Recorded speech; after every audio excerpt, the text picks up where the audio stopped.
This question is just an overview of lines, okay? And we know that if we have the best version of a line is y equals mx plus b.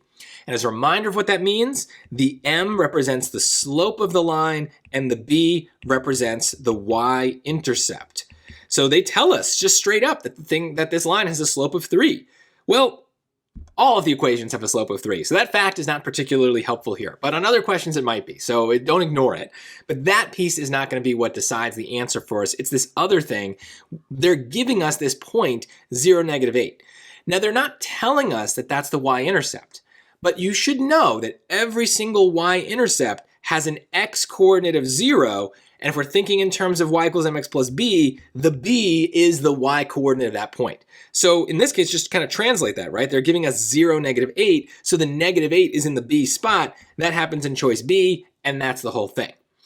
I think it's really, really important to get comfortable recognizing intercepts, whether x or y intercepts, when they give them to you. And also just being able to kind of come up with those points on your own, work them into equations on your own. It's really an important skill. The SAT loves intercepts.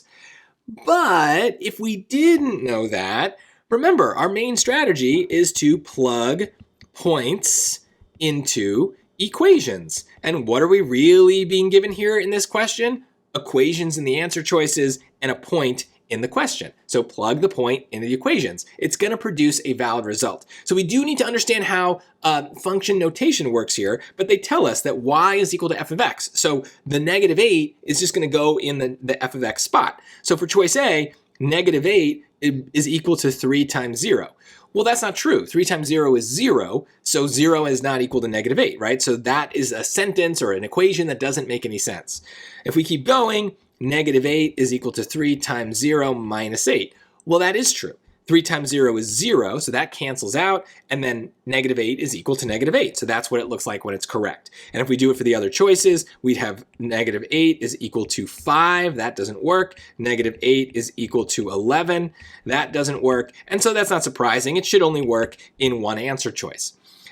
It's just a reminder that one of the benefits of plug points into equations is it really doesn't matter what type of equation we have. We don't need to be able to read these as lines and say, oh, the b is going to be this particular term. We can literally just plug it in and let the numbers do the talking for us. But, you know, you need to know y equals mx plus b because it's going to come up on other questions where we won't have that opportunity to plug points in. So just, you know, a lot of good stuff in this one question, things that we must know and know confidently for the SAT if we want to have a good score.